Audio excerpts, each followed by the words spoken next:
ஊர் சைட்ல எல்லாம் காது குத்து சடங்கு திருவிழானாலே கண்டிப்பா கெடா விருந்து தான். கெடா விருந்துல ஊத்தக்கூடிய கறி குழம்பு கெட்டியாலாம் இருக்காது, இந்த மாதிரி தண்ணியா தான் இருக்கும். வாழை இலையில ஊத்துனோடையுமே ஓடும். ஆனா டேஸ்ட் அட்டகாசமா இருக்கும். அதுல சேர்க்கக்கூடிய மசாலாவோட அளவுகள் அவ்வளவு பெர்ஃபெக்டா இருக்கும். இன்னைக்கு 3/4 கிலோ ஆட்டுக்கறிக்காக 1 டேபிள் ஸ்பூன் எண்ணெய் சேர்த்துட்டு மல்லி, ஜீரகம், சோம்பு, மிளகு, பட்டை, கிராம்பு, ஏலக்காய், ஜாவித்ரி, இஞ்சி, பூண்டு, 300 கிராம் அளவுக்கு சின்ன வெங்காயம், கொஞ்சமா கருவேப்பிலை, கொத்தமல்லி, தேங்காய் இவ்வளவுதான் சேர்க்கணும், நிறைய சேர்க்கக்கூடாது. 4 வரமிளகா சேர்த்துட்டு நல்லா வதக்கிட்டு ஆறுனதுக்கு அப்புறமா தண்ணி விட்டு ஃபைனா அரைச்சு வச்சுக்கோங்க. அதே குக்கர்ல 3 டேபிள் ஸ்பூன் அளவுக்கு எண்ணெய் சேர்த்துட்டு சின்ன வெங்காயம் 10 கட் பண்ணி ஆட் பண்ணிட்டு கருவேப்பிலை, உப்பு சேர்த்து வதக்கி விடுங்க. அதுக்கப்புறமா 2 தக்காளி சேர்த்துட்டு கூடவே 1 டேபிள் ஸ்பூன் தனி மிளகாய் தூள் சேர்த்துட்டு நல்லா வதக்கி விட்டுக்கோங்க.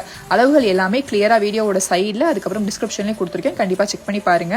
நல்லா வதங்கி வந்ததுக்கு அப்புறமா கிளீன் பண்ணி வச்சிருக்கிற 3/4 கிலோ அளவுக்கு ஆட்டுக்கறியும் சேர்த்துட்டு நல்லா கிளறி விட்டுக்கோங்க.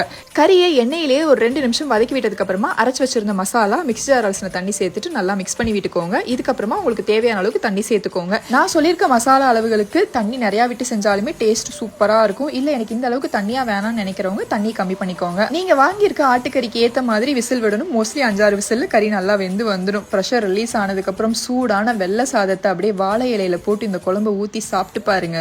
நான் சொல்ல மாட்டேன், நீங்களே ட்ரை பண்ணி பாருங்க.